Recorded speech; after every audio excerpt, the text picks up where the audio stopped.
Bon, la sentence d'Isira approche à grands pas. Et on doit se décider à envoyer les invitations. Nous avons fait en sorte à ce qui est marqué dans l'invitation, le fait que chaque invité ne doit sous aucun prétexte parler à quelqu'un qui n'est pas invité afin qu'on ne se fasse pas repérer. Enfin bref, nos deux servantes mettent les lettres dans la boîte aux lettres et la réponse était très positive de la part des invités. À vrai dire, les invités, il y en a plein. Enfin bref, un jour, Amandine se balada dans la ville tranquillement quand elle remarqua une fille. Elle va vite la voir en lui demandant si tout va bien et elle lui proposa d'aller à l'hôtel. Ce que la fille accepta. Du coup, elles rentrent toutes les deux à l'hôtel et elle nous la présenta. Nous fûmes très ravis de la connaître.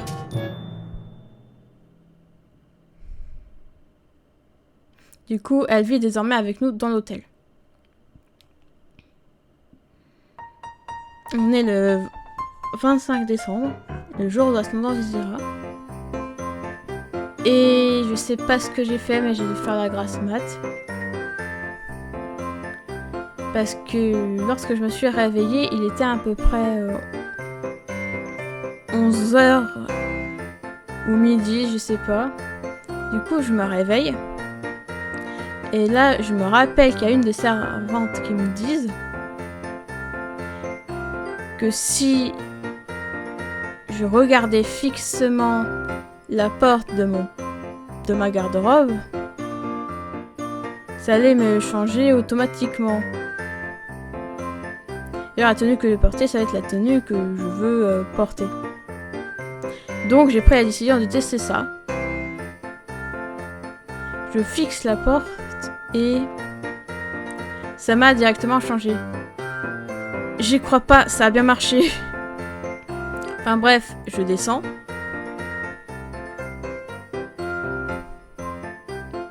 J'entre dans la salle des fêtes et là je vois qu'il y a énormément de monde. Bon ok, on voyait pas tout le monde parce que il y avait pas assez de place à l'écran. Donc du coup, il y a Alexandre qui vient me dire bonjour. Il me dit que lui et son meilleur ami avaient également recueilli une fille qui elle avait également fugué, mais cette fois de son propre pays. Moi j'ai dit ok, puis ensuite on a commencé à discuter. Enfin bref, le temps passe, il y a eu la remise des cadeaux et tout.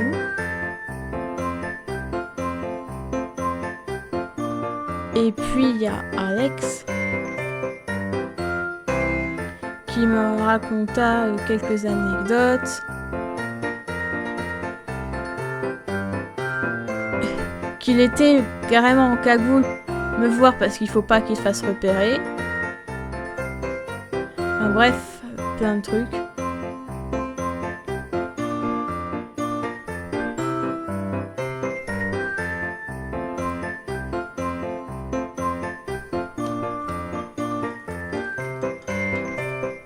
Enfin bref, ce fut le meilleur Noël de toute ma vie.